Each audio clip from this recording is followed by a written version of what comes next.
and launched a worldwide campaign for open access to all new peer-reviewed research. This year, the initiative has transitioned into an organization that fosters the development of equitable open access and supports the adoption of policies, practices, and sustainability models that make scholarly communication free to read and to publish. We are thrilled to partner with CONERE to organize this webinar, which is the inaugural event for the BOAI org. The idea for the webinar came from a conversation I had with one of our speakers, Sarai Cordova, in which she noted that she had observed a worrying trend of diamond journals adopting or considering to adopt the APC model. Of course, Latin America pioneered the development of diamond OA journals, which are both free to read and free to publish. However, these successful initiatives are under threat from commercial models being driven from the global north, specifically the APC or article processing charge.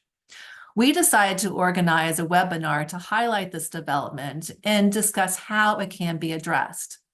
As we have more than 250 participants registered for today's event, it is clear that there is great interest in this subject. We have an all-star lineup of speakers today, as well as a fabulous moderator. Our speakers include Sarai Cordova Gonzalez, who is a retired professor at the University of Costa Rica. She co-coordinates the CLACSO working group, Open Science is a Common Benefit, and is a Latindex honorary member and a member of the Redalyc Scientific Council. And she's also a member of the advisory board of the BOAI org.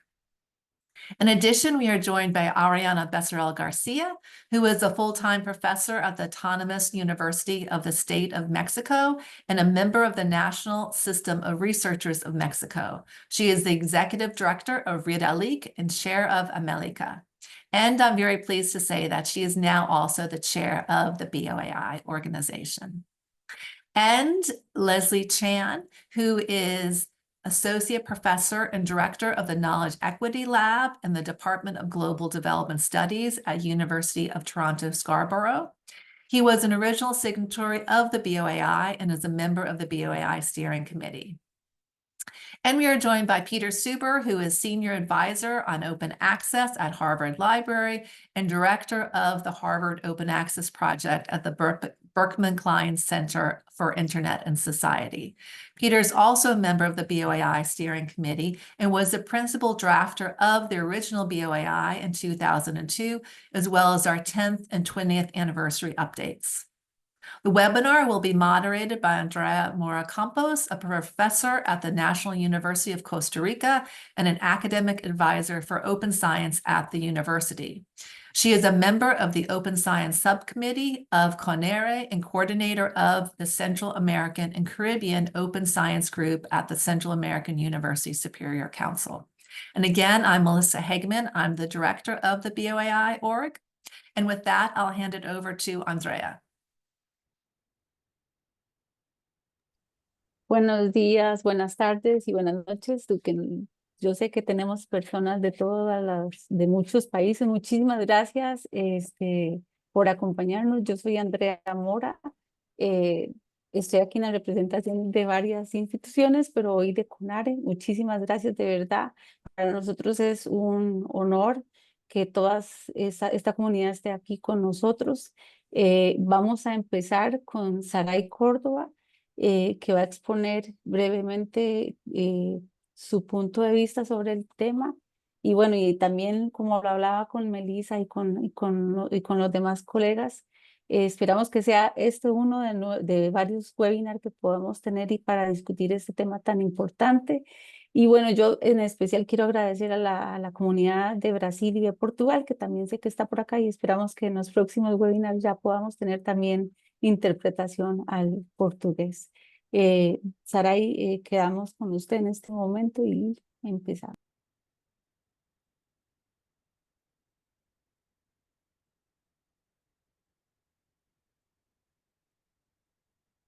Sarai,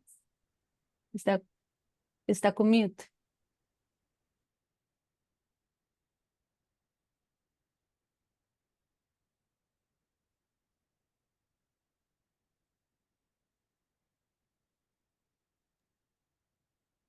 Buenos días, disculpen que no podía abrir el micrófono. Para mí es un gran placer estar aquí, sobre todo con las compañías que hace muchos años no nos encontrábamos, como Leslie. Para mí es muy grato estar aquí. Y Peter, una figura importante en el campo del acceso abierto cuando comenzamos con la primera declaración. Bueno, yo quiero compartir pantalla para mostrar unos datos que tengo a partir de investigaciones que he hecho sobre este tema y que lamentablemente este año no he tenido tiempo de actualizar los datos, pero tengo hasta el 2003 y quisiera empezar por ahí porque mostrar cómo en América Latina el APC ha sido ha tenido un avance importante. Sobre todo podemos ver, es proporcional a la cantidad de revistas, pero en Brasil dobla la cantidad de revistas que teníamos en el 2021. México supera la cantidad del 2021 en 2/3 partes. Argentina también ha crecido. Chile, con datos que recibimos este año, supera esa muestra que está ahí. También Colombia, Perú, Venezuela. Así es que casi ningún país se escapa de este problema. El asunto entonces es que el APC viene a ser una práctica que en América Latina se ha ido creciendo, y esto es motivo de una gran preocupación, puesto que a veces uno dice, bueno, es que las revistas no tienen fondos suficientes, pero ¿por qué no tienen fondos? Porque antes sí, ahora no. Y hay algunas hipótesis que yo he manejado. eh, Tendría que empezar por profundizar mi investigación sobre estos datos, sobre las causas, pero en primer lugar hay una ausencia de políticas en las universidades para poder definir de dónde se obtienen los fondos. Tradicionalmente esos fondos han llegado, pero en estos momentos en que la crisis arrecia y que las políticas neoliberales han ido corroyendo la situación de los presupuestos universitarios, pues el problema crece. Tal es el caso de Brasil. Hay exposiciones muy detalladas con respecto a las políticas que impulsó el anterior presidente y cómo esto se ha reflejado en las universidades. En Argentina todavía no tenemos datos exactos, pero públicos, pero sabemos que también las universidades están sufriendo estas crisis. ¿Qué va a pasar en Estados Unidos con lo que se está dando recientemente?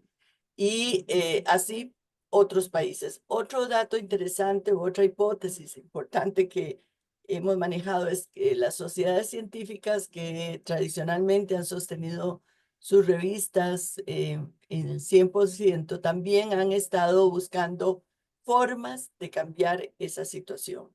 Y esto lo podemos observar en varios países en que antes sí, otras no. Una tercera hipótesis que es tal vez no causal, pero sí es correlacionada, está correlacionada con este problema de los presupuestos, es que las revistas quieren ascender, quieren llegar a sistemas de indización, y esto exige mayores recursos para traducción, para diagramación, para muchas otras prácticas que antes no tenían. Y esto ha provocado entonces buscar el pago de servicios de revistas que se dan en algunos países, y esto exige mayores recursos. una cuarta hipótesis es que hay una, y esta es la que más me preocupa tal vez, hay una corriente al pensar que el APC o el pagar por publicar no es un problema serio y que esto lo tienen que hacer las revistas sí o sí. Y ante esto he recabado algunos datos a través de entrevistas de cuánto las revistas que no tienen en universidades públicas, que no tienen políticas al respecto, han resuelto su falta de recursos con una decisión unilateral y drástica, que es cobrarle a los autores. Entonces, creo que hace falta, y podríamos hablar más adelante sobre soluciones, pero sobre todo el asunto es de política, política institucional, política académica, y al haber ausencia de esas políticas, pues entonces buscamos la salida más sencilla. Creo que por el tiempo que tengo disponible, me queda un minuto, ¿sí, Andrea? Entonces querrías hablar sobre dos casos que han resuelto, dos casos de éxito que han resuelto el problema. Uno es la Universidad de Panamá, que explícitamente tiene un reglamento sobre esto y pone en claro que las revistas de la universidad, las que publican, no aceptan que se cobre por publicar.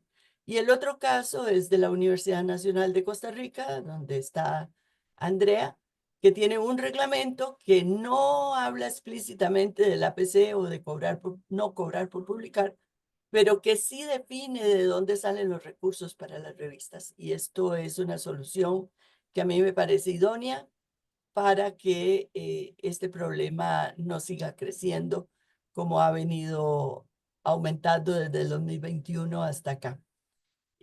Bueno, no quiero alargarme más. Muchas gracias y espero en las preguntas poder ampliar otros datos. Agrego brevemente que en mi universidad sí está prohibido el APC institucionalmente de varias formas y regulaciones. Y bueno, yo sé que aquí hay otras universidades que ya lo tienen así. Continuamos con Ariana. Muchísimas gracias nuevamente, Saray.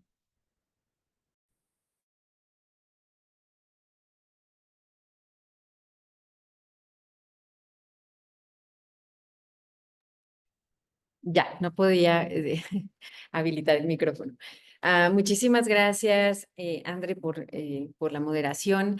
Primero que nada, quisiera agradecer muchísimo a Boaí, como ya lo mencionaba Melissa, por este interés en abordar este tema tan pues, crucial en la región latinoamericana. Muchas gracias a Peter y a Leslie también por estar con nosotros, considerando pues que son de los originales firmantes de la declaración que dio como tal inicio a este movimiento formal de acceso abierto y gracias también a Saray que nos acompaña el día de hoy. Yo quisiera rápidamente, voy a compartir una presentación, ya sé que no era la idea, pero tengo unas gráficas y me parece importante que de manera visual lo veamos. Me voy a ajustar a los 5 minutos. Es difícil hablar de un tema tan denso en 5 minutos, pero bueno, lo intentaré así. Entonces, un segundito, por favor, aquí está. Creo que ahora lo pueden ver, ¿no? Bueno, yo quisiera hablar mis 5 minutos un poco de lo que está pasando respecto a la adopción del APC y un poco reflexionar en esta primera instancia acerca de que estamos viviendo un cambio de paradigma, es decir, un cambio en donde originalmente las revistas eran parte de los comunes, incluso lo hemos llamado de los bienes públicos del conocimiento, que conformaban estos comunes y que brindaban colectivamente, quizá hasta indirectamente, sin darse cuenta, eran parte de una digamos, nube de servicios de comunicación científica, por llamarlo de alguna manera, pero que contribuían al beneficio colectivo, es decir, toda la inversión en revistas que se publican en las instituciones de educación superior, en universidades, en centros de investigación en América Latina conformaban un común. Y ese común ha venido siendo fuerte en la medida de que todos abordamos a contribuir a esos comunes. La transición hacia el APC significa una transición de dejar de ser parte de los comunes a ser individuales, a ver por sí mismos y a sobrevivir en este escenario a partir del individualismo y del extractivismo, porque el individualismo desafortunadamente no solamente trata de ver por sí mismo, sino a su vez está alimentando un sector comercial que en muchos casos también está situado en otras regiones y lo que hace es extraer pues no solamente estos bienes públicos de los comunes de la región latinoamericana, no olvidemos que nuestra región latinoamericana pues hablamos desde países con muchas restricciones económicas y entonces muchas veces está situado este extractivismo pues desde el norte. Entonces, en ese contexto de pasar de lo común a lo individual y al extractivismo es donde creo que estamos viviendo. Unos datos que me parece importantes es, en Redalic hicimos un ejercicio de reevaluación de las revistas hace un mes más o menos, y encontramos que el 7% de las revistas que indexamos o indexábamos, porque ya la gran mayoría ha dejado de ser parte de esta plataforma, bueno, yo creo que la gran mayoría está familiarizado con qué es Redalic, pero yo creo que ya la definición de Redalic, más allá de ser una infraestructura, me parece que es el último bastión de la lucha por la comunicación científica no comercial y por hacer de la ciencia un derecho y no un privilegio, ¿no? Cada vez es más difícil mantenerse en la misma, bajo esta misma filosofía. En muchos lugares dicen, bueno, pues es que los de Redalic son muy radicales y entonces cada vez cuesta más trabajo ser radical porque hay que sobrevivir y entonces hay que cobrar APC o hay que vender nuestras revistas y entonces en esa discusión es donde nos encontramos, pero en fin, este ejercicio se encargó de evaluar los criterios de APC y también la naturaleza legal de las instituciones que publican las revistas y encontramos que el 7% de las revistas que indexamos o indexábamos empezaron a cobrar APC. Más o menos la mitad tenían evidencia también de que su institución legal era también una institución comercial, o se había convertido en una institución comercial o había transitado a ser una institución comercial. Se preguntó a estas revistas, se confirmó o ratificó la información con las revistas que comenzaron a cobrar APC, se encontró las diferentes razones por las cuales empezaron a cobrar cargos a los autores y vemos que la gran mayoría es para efectos de la publicación, pero también traducción, revisión por pares y los costos añadidos a la producción de una revista. Vemos que el caso de mayor adopción coincide con lo que comentaba Saray, es Brasil, seguido de España, México, y ahí vemos los demás países. Y algo que es muy importante tomar en cuenta es que esta adopción se aceleró a partir de la pandemia. A partir del 2020 empezamos a ver una adopción mayor en el caso del APC. Por área podemos ver la adopción del APC y ahí vemos que las ciencias de la agricultura, medicina, psicología y salud son las áreas en las que más revistas se encuentran, de las que están empezando a adoptar una política de cargo a los autores. Y aquí me detengo un minuto para reflexionar acerca de las temáticas y las agendas de investigación que se publican en las revistas que están empezando a cobrar APC. Resulta que pues también hay una relevancia muy importante de las agendas de investigación local. Por ejemplo, en el caso de México, uno de los temas que aparece ahí evidente es, por ejemplo, la investigación sobre el maíz, ¿no? Entonces, nuestros investigadores en América Latina también, o sea, en el caso de las revistas mexicanas que adoptan APC, es un tema importante que se discute en las revistas que están en México. Entonces, la pregunta, y aquí ese es donde quiero dejar esta reflexión, la pregunta para todos sería, si los propios mexicanos, hablando de México, se les va a cobrar por publicar en los propios temas de interés de los mexicanos, ¿en dónde van a colocar su investigación? Esa es la gravedad, me parece, de la inserción del APC, más allá de modelo económico, me parece que es vital recordar o saber a quiénes estamos excluyendo de publicar. Vean el caso de Cuba. No tengo mucho tiempo para irme a todos los países, pero observen el caso de Cuba. En el caso de Cuba, por ejemplo, la investigación en caña de azúcar es muy importante dentro de las revistas cubanas. Por poner un ejemplo, porque podemos analizarlo por área. ¿Qué pasa si a los investigadores cubanos, a las investigadoras cubanas, les empezamos a cobrar por publicar en las propias revistas de su país? Entonces, ¿dónde van a poder comunicar sus resultados de investigación si los temas locales van a tener esta dificultad o esta barrera de ser publicadas en las revistas locales? ¿Quién va a publicar entonces en las revistas cubanas que cobran APC? Pues seguramente investigadores de otros países que tengan el recurso para publicar. ¿Y dónde publicarán los cubanos? Esa es la pregunta. Cuando estos eran bienes públicos para atender sus propias agendas de investigación. Y un minuto más para comentar sobre los idiomas, que también es vital tomar en cuenta. De estas revistas que empiezan a publicar, perdón, a cobrar APC, el 35% publican en español, el 44% en portugués. Pero lo importante quizás se ve aquí, que a partir de que cobran APC, se empieza a ver una degradación del idioma local, como ustedes pueden ver. Se empieza, por ejemplo, el verde nos indica cómo va cayendo el portugués. El portugués se está perdiendo a partir de que adoptan el APC, porque a la par de que adoptan el APC, se empieza a publicar en inglés, porque si no, no sería lucrativo el APC, ¿no? Tengo que abrir a otro espectro y el idioma local ya no es tan rentable. Entonces, ahí se ve el detrimento de los idiomas locales a partir de la adopción del APC, y ustedes pueden ver en amarillo cómo el inglés sube a partir de la adopción del APC. Entonces, son todos los efectos de distorsión. Y finalmente, y la cereza en el pastel que vino a rematar este año, es hablar de cómo las bases de datos, los índices que se consideran de corriente principal, ¿no?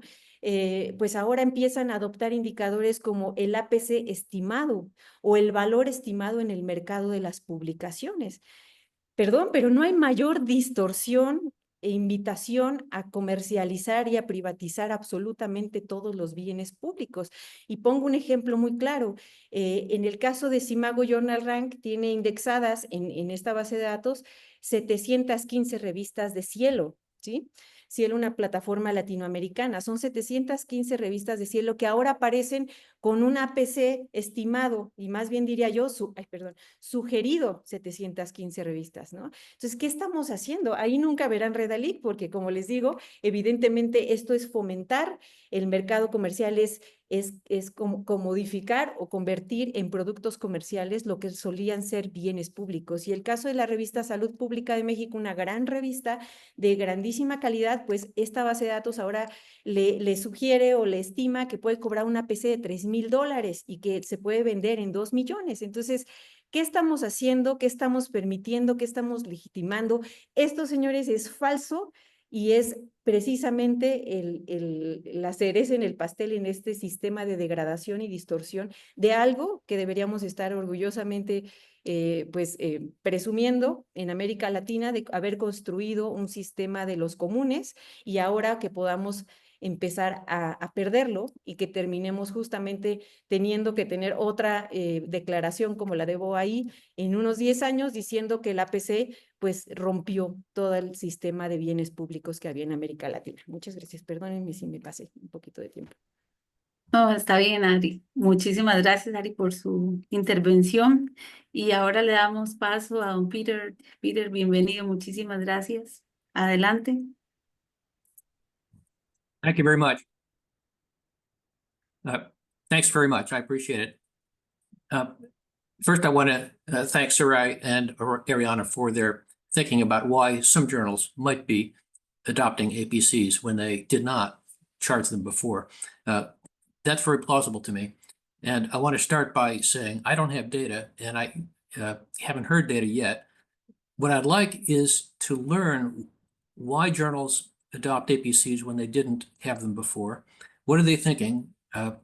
What benefits do they think they'll get? Don't they realize that many of the authors they've been publishing and want to publish can't afford them? If a journal hasn't already adopted APCs and they're thinking about starting to charge, what are their reasons? What benefits do they think they will get? Do they underestimate the risks to themselves? These could be done through surveys or interviews. But until then, I think we just have to speculate. That was Sarai's word. I agree with that. And I have a speculation of my own that I want to add to the mix. Of course, many Diamond open access journals face a real struggle to find resources. And one factor in the return to APCs might simply be the need for more revenue. But I wonder if there's another factor that might be in play for some journals. Some journals might believe that APCs are needed for high quality, high impact, high prestige, economically sustainable open access journals. If they do, then we can talk to them about whether that belief is true or false. I think there's a lot of evidence that it's false, but it would be forgivable if they did believe that, because many prominent open access journals do use APCs, and many peer-reviewed articles about open access say it's the only model. That's false. It's embarrassing for those journals to publish those articles after peer review, but it's commonly said. And so many journals might think that this is the only model for journals of that type, and they aspire to be a journal of that type. Now, they know, since they have not been using APCs, that it's not literally the only business model for open access journals, but they might well think it's the only model for a journal of the type they wish to be. It's the only model that would fit their ambition. I have another hypothesis. It's a different belief.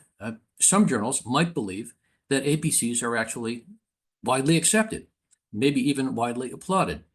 And again, why might they think this? One reason is that the fraction of OA journals that charge APCs is growing. And another is that many prominent journals do use APCs. If they hold one of these beliefs, then they might think that remaining a Diamond journal is just leaving money on the table. That's an expression in English. That they could make extra money simply by asking for it, simply by changing their model and starting to charge APCs. And again, if we could identify the presence of one of these two beliefs in journals, we could talk to them about whether those beliefs are true or false. There are a large number of OA journals that are high quality, high impact, high prestige, and economically sustainable without APCs. And even though it's common in the publications about open access to blur or hide that fact, we can provide the evidence as needed. And then the belief that APCs are widely adopted or are widely accepted and applauded just because they're widely adopted is pretty easy to rebut. They're also widely criticized. They're widely hated. In fact, BOAI tries to take the lead in publishing the objections to APCs. Again, we can have a good conversation with the journal if we knew what it really believed about APCs. Let me just stop there on that hypothesis and add one more point. Many universities and libraries support open access. Maybe all of them support open access. And before Diamond open access journals had the high profile that they had today, these universities and libraries wanted to support open access journals, and it looked like most of them were APC based. That was false, but it looked like that was the case. And so these universities and libraries found money to pay APCs on behalf of the faculty and other researchers at those institutions. And that's a pretty easy way to support an open access journal. These libraries already have money for journals, and instead of spending all of it on subscriptions, they can carve out a piece and spend that on APCs. But as Diamond open access journals have grown in reputation, many libraries and universities realize they prefer Diamond journals to APC-based journals, and they want to find a way to support APC-based journals, but it turns out there's no easy or obvious way to do that. The easy, obvious way to support an APC-based journal is simply to pay the APC for the author, but there's nothing comparable for a Diamond journal. And so what all of us should start to think about is, what are the easy ways that libraries and universities that support Diamond journals could use to actually support them, and I mean financially support them, to make it easier for them to publish and become sustainable. Now, we've been thinking about this in the BOAI, and I just want to put the question out in public for everybody to think about. How can we make it just as easy to support a Diamond Journal as it is to support an APC-based journal? Thanks. Gracias, Peter, por la intervención. Y ahora sí que Leslie. Leslie, ¿nos escucha?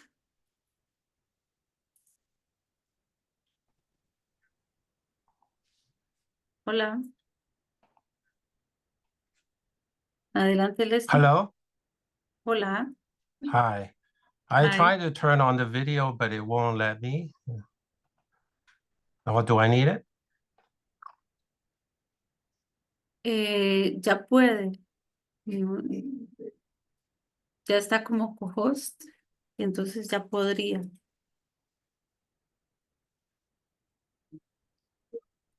Listo.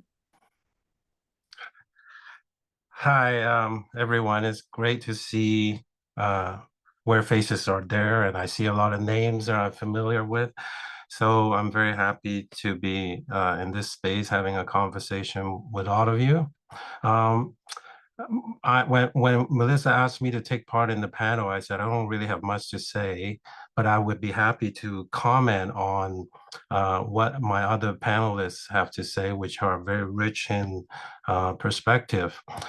So both Saray and Ariana pointed out the concerning trend of a growing number of non-APC journal becoming APC journals.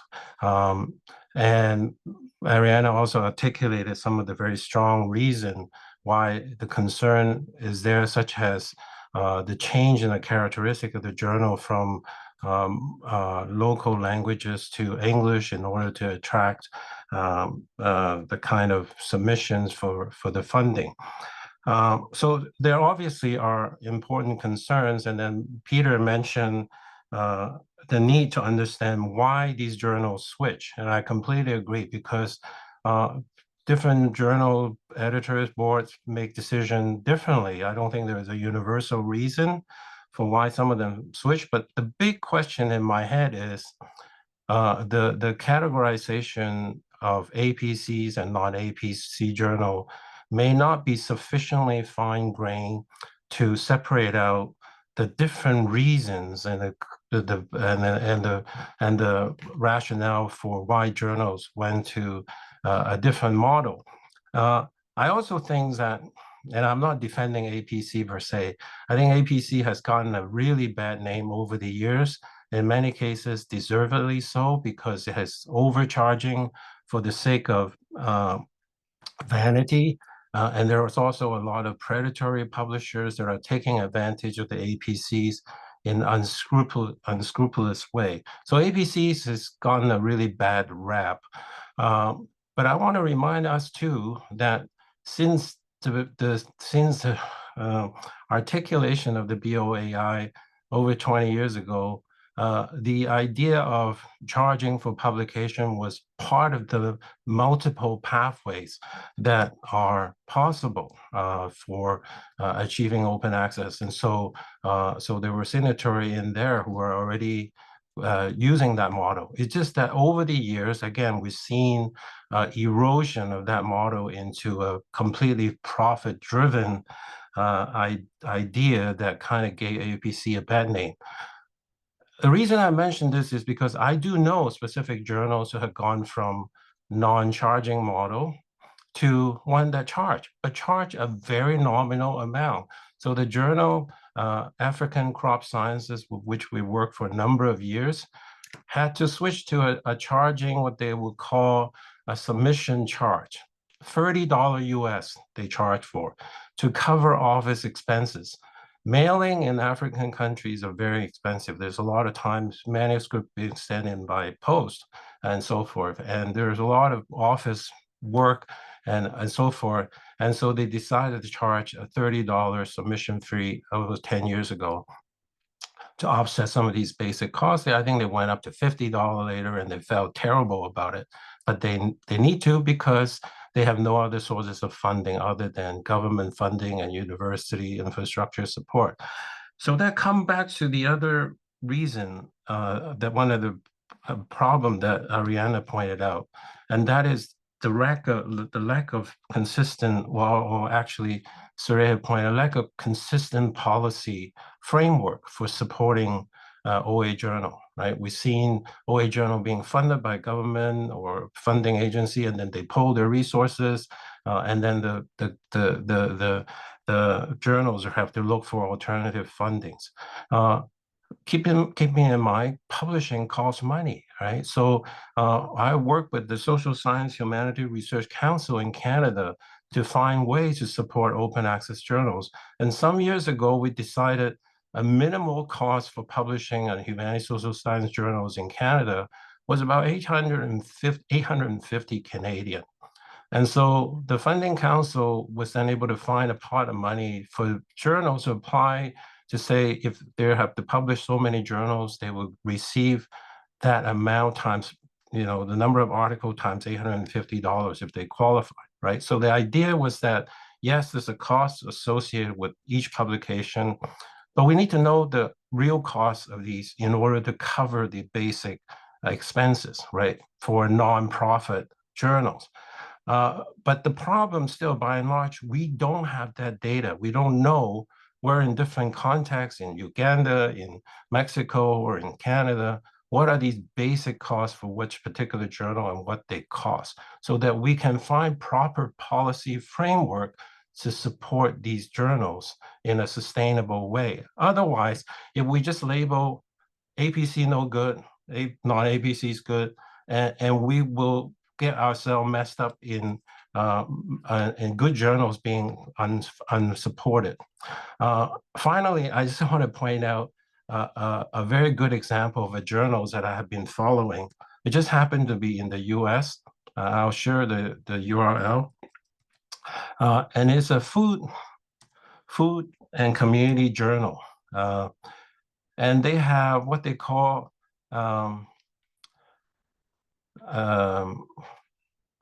a community support model, and people would contribute money to the system when they submit an article. The amount is voluntary. It has a big range, how much you want to voluntarily pay to the system, and you become a shareholder of the journal. And you are investing in the journal as a common, and that it is that because it is a common, author has a responsibility as well to sustain that common, not simply put in an article and disappear and hope that it will be shepherded along, right? So I think we need to educate authors that publishing an OA journal is not cost-free, and you have obligation to that community if you want community-based journals to sustain as a common. But we haven't done enough work in that area to say, well, how do we pay back to the system individually and collectively, and not simply looking for funding from the government or through APC. So that's all I have to share. And I try to put the link into the chat, but it doesn't seem to want me to send it for some reason. Oh, there it goes. So I've sent the link to this shareholder example, and I think we could maybe think collectively in the future about sustaining the commons in more innovative ways. Thank you.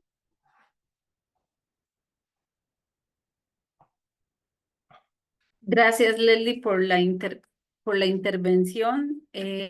Vamos a solicitarle a los panelistas que por favor, si tienen algún comentario respecto a lo que los otros compañeros y compañeras compartieron, es el momento. Les estoy solicitando que activen el audio. Peter, listo. Sarai, Leslie, Ariana. Adelante, Ari. Gracias. Yo quiero comentar algo que se me pasó, pero además en respuesta a las diferentes intervenciones, que, a ver, también hay casos de éxito, de transición, tanto de revistas que empezaron a cobrar APC, como a partir de este estudio que comenté, revistas que cuando nosotros nos acercamos a corroborar su nueva política de cobro para autores, ellos, ahí hay varios casos documentados, lo pensaron 2 veces y pusieron el cargo como opcional o ajustaron su política para que no se cobrara a los autores directamente, sino que recibieran contribuciones, pero que no fueran excluyentes. En fin, hubo diversas reacciones y tenemos casos positivos porque también varios de ellos, como bien lo menciona Leslie, el APC es un APC mínimo prácticamente para sacar los costos y no un lucro. Y entonces, cuando evaluaron también, por ejemplo, que utilizan herramientas, por ejemplo, la herramienta de marcación XML que ofrece Redalic sin costo alguno, si dejaban de estar en Redalic, entonces ellos tendrían que pagar por esa marcación a particulares o hacerlo de otra manera y resultaba más costoso perder la indexación y los servicios que tienen en Redalic de flujo editorial y demás, que seguir cobrando, porque su cobro es mínimo, porque no era un cobro lucrativo. Y entonces se buscó incluso se tienen estas pláticas directamente con los editores. Por eso en Redalic decimos que hacemos comunidad, porque realmente interactuamos en reuniones y demás. Y también se vio el costo para DOIs bueno, identificadores de objetos digitales y demás, cómo se podían cubrir en vez de cargar a los autores ese costo, buscar alternativas para poder cubrir esos costos. Entonces, también hay casos de éxito, sí se puede, si las infraestructuras, las instituciones que publican y las diversas instancias se comprometen a sostener colectivamente ese bien público. Y una cosa más, también me parece muy importante que los autores contribuyan a esta parte de la sostenibilidad. Nosotros con la herramienta de marcación, nuestro plan es abrirla a los autores y que entonces puedan enviar, por ejemplo, su artículo ya procesado directamente a la revista para que de manera colectiva en un modelo de crowdfunding con especie, es decir, haciendo el trabajo por sí mismos, por los autores, entonces podamos bajar también los costos de producción de las revistas.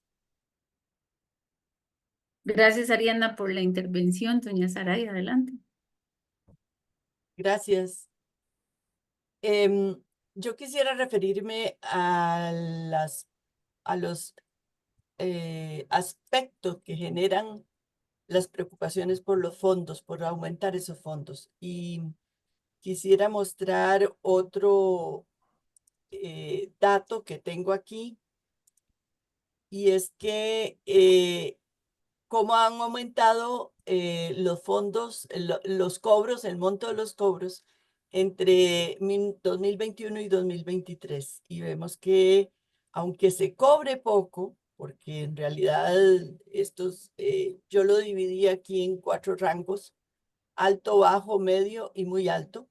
En realidad las que más cobran son precios bajos, $300, $200 por ahí, pero el problema es que año con año van subiendo. Entonces, esto a mí me genera una preocupación, y es que cobrar, aunque sea poco, ya sea para cubrir los gastos de traducción, ya sea para cubrir los gastos de diagramación o gastos de diferentes tipos, o responder a los sistemas de evaluación que generan costos o generan preocupación en ese sentido.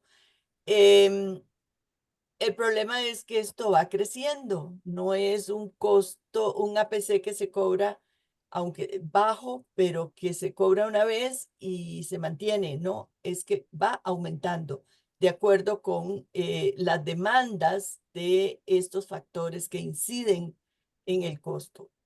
Y mi principal preocupación es que cuántos de esos factores que inciden en el aumento de costos son planteados o se buscan soluciones alternativas para resolverlos.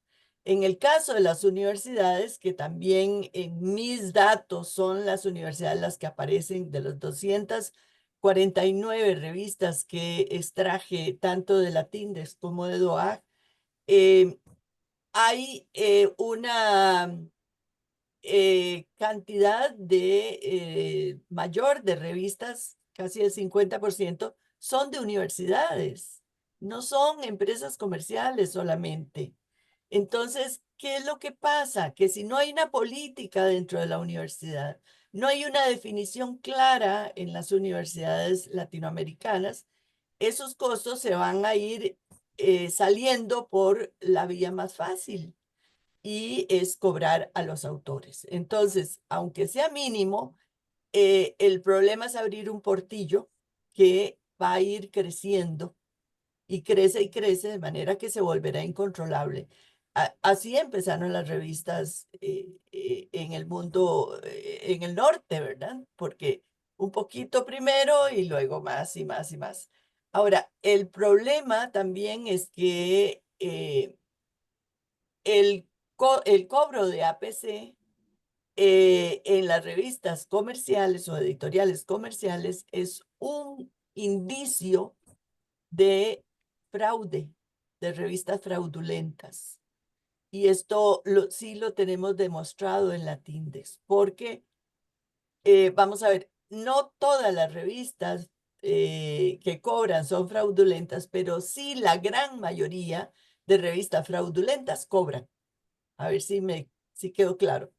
Entonces, ¿por qué? Porque es un negocio y el negocio es cobrar a los autores, es cobrar a quien sea, porque en el mundo del norte global, los que pagan no son los autores, son los funders, son las fundaciones que financian la investigación. Y al final de cuentas, ese pago lo cubre quien financia la investigación. Pero en nuestro caso, que son universidades públicas, son las universidades las que terminan pagando ese APC y son millones. Entonces, esa es la gran preocupación, es abrir una puerta para que siga aumentando ese costo. Gracias. Gracias, Saray. No sé si Peter o Leslie quieren agregar algo a las intervenciones que han hecho Ariana y Saray.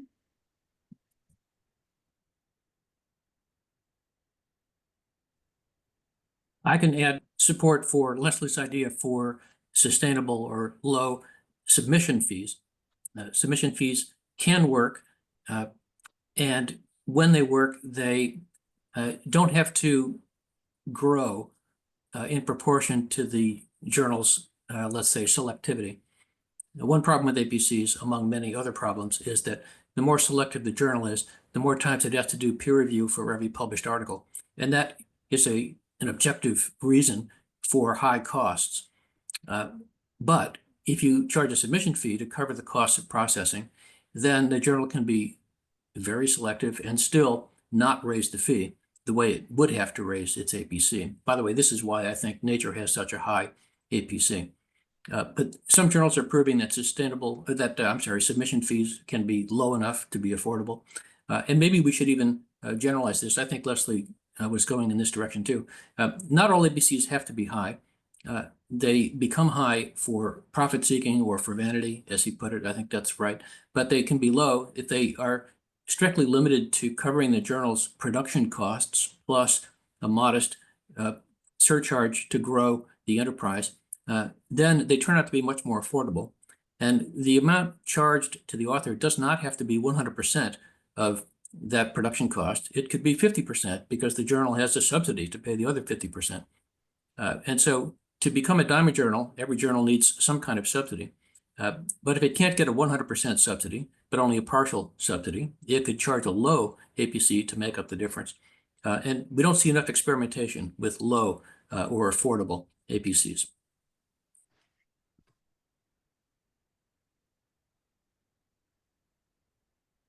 Gracias, I- Peter, por la yeah. intervención. Leslie, adelante.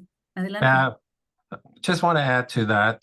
Again, I don't think we have done enough thinking on the collective support model side. Like we tend to think of each journal as its own entity and then find sustainability through its own either APC or whatever funding they can scrounge together. I think the successful, interesting models that are emerging are collective models, like the Open Library of Humanities with the Library Consortium funding a group of journals. I think those kind of collective thinking so it could be very beneficial. And I think, again, difference is region to region. They're all different in terms of context, opportunities, and so forth.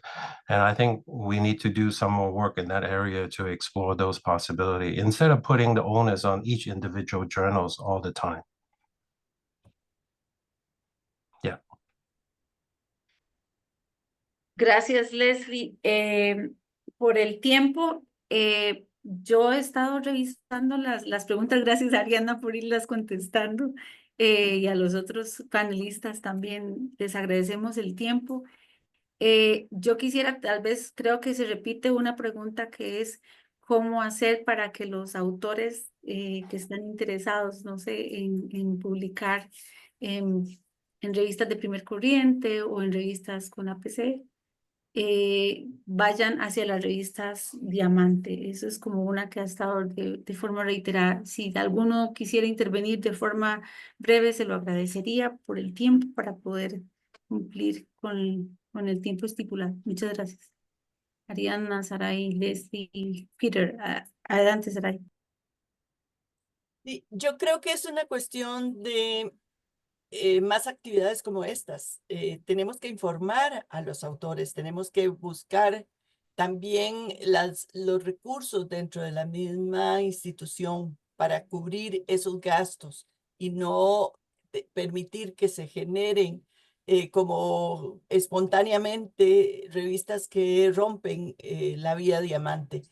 El asunto es que en aquellas revistas que ya de por sí cobran, que son altos costos, ahí pues tenemos que convencer a los autores que en América Latina y en el mundo en general tenemos excelentes revistas que no están calificadas, no tienen el sello de corriente principal porque no están en Scopus o en Nuevo Science, pero que son excelentes. Y esto hace que tengamos una posibilidad o múltiples posibilidades en este sentido. Gracias. Gracias, Saray. Adelante, Ariana. Voy, ahí va. Gracias, André. Yo solamente agregaría que se necesita urgentemente reformar los sistemas de evaluación institucionales, nacionales, regionales, porque si no se incentiva la publicación en revistas de acceso abierto o Diamante, estamos llevando a los autores a publicar en otro lugar y creo que ahí sí es responsabilidad de las instituciones, de los financiadores, de las agencias nacionales, el recordar que todos somos parte de estos comunes, desde autores, editores o editoras, plataformas, instituciones, universidades, financiadores, todos somos parte de los comunes. Y si las políticas van contrarias, no solamente es el financiamiento, sino el reconocimiento de la investigación. Eso lo necesitamos porque si no, nuestra comunidad investigadora no va a darle la valoración correcta a las revistas porque las políticas son contradictorias. Entonces, nuestros sistemas de evaluación forzosamente tienen que evolucionar. Incluso muchas veces hemos involucionado porque solíamos en nuestros países reconocer la publicación que ahora se llama local, ¿no? Pero eso se reconocían. Lo que pasa es que hemos migrado o adoptado políticas que han venido de otras regiones de mirar hacia lo publicado en lo comercial. Pero solíamos tener ese tipo de políticas. Creo que hay que regresar a ello y realmente repensar nuestros sistemas de evaluación. Y brevemente, no sé si Leslie o Peter quieren agregar algo a la pregunta del público. Yes, I would.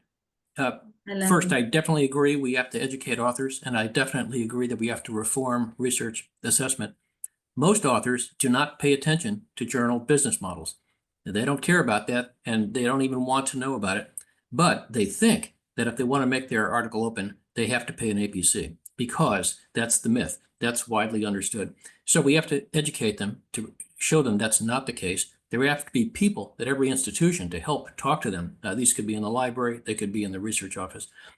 But one goal of research assessment reform is to get to the point where promotion and tenure committees, for example, reward you for good work, regardless of where it was published.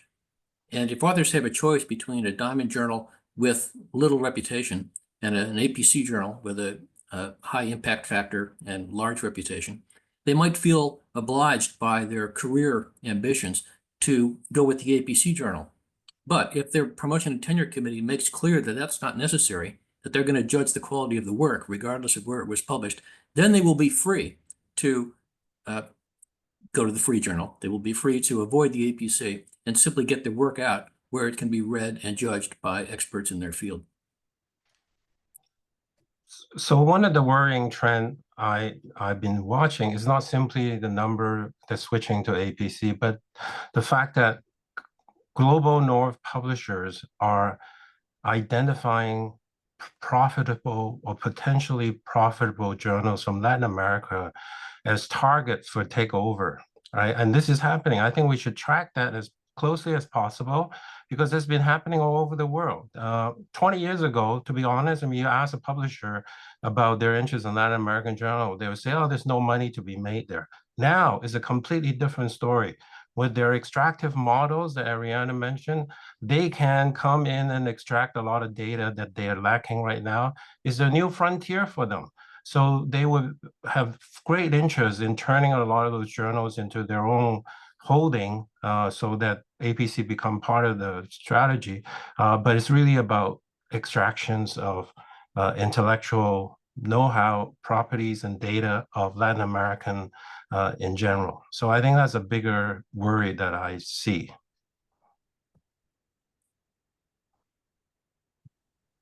Gracias a todas y todos los panelistas. Es un honor haber estado aquí con ustedes. Y antes de despedirme, quiero pasarle la palabra a Melissa y yo me despido desde Costa Rica. Muchísimas gracias. Espero que podamos volver a tener estos espacios de discusión. Adelante, Melissa. Wonderful. Thank you all for the rich discussion. I think we've seen that this is a topic that we could continue to have a series of webinars on. And as Andrea mentioned at the start, we would like to also have Portuguese interpretation in our next webinar. But at this time, thank you all. Thank you, Andrea. Thank you to our speakers, to Roxana, our interpreter, and to all of you for participating in the webinar. A recording of the webinar in Spanish will be made available. Thank you.